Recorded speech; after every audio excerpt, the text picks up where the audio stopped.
Minsan, ang pinakamagandang takas ay hindi malayo, kundi pataas.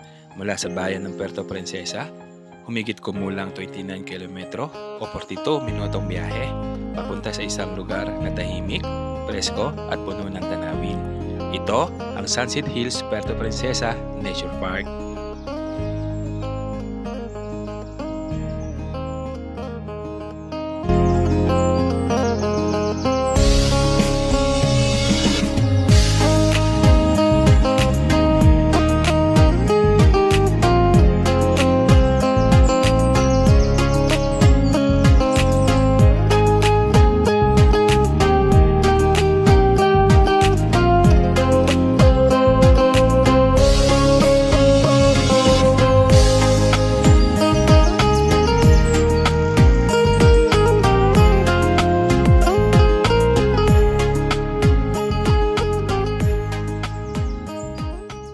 At pag-akit mo dito, sasalubungin ka ng malamig na hangin, tahimik na paligid at napakalawak na tanawin, na kung saan ang bundok, langit at ulap parang sabay-sabay na humihinga.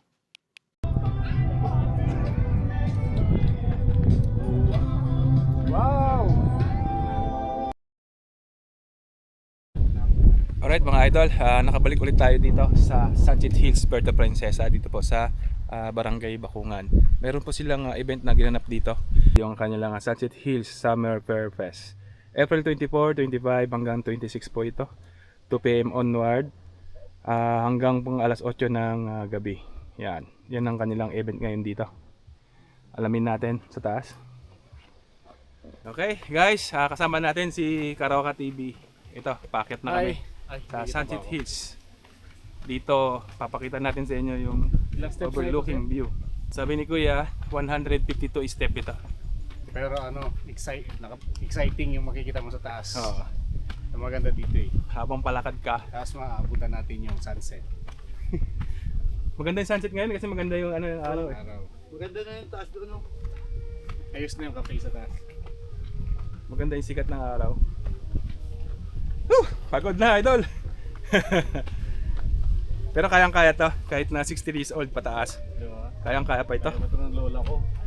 Kayang-kaya pa ito ng mga senyor. Ayan na nga, day! Araw, hindi ang liwanag na kukunin ako ah.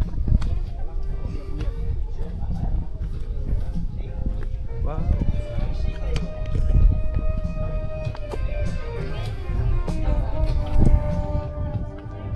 Gapoy oy.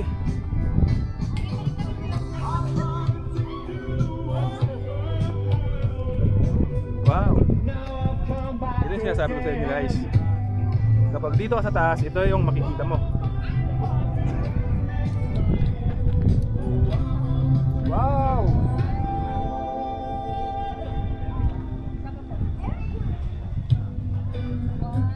Yun mga idol, muli naman tayo nakabalik ulit dito sa Sunset Hills, Palawan. Ito na ngayon yung update dito. Ito na ngayon ang itsura ngayon dito sa Sunset Hills.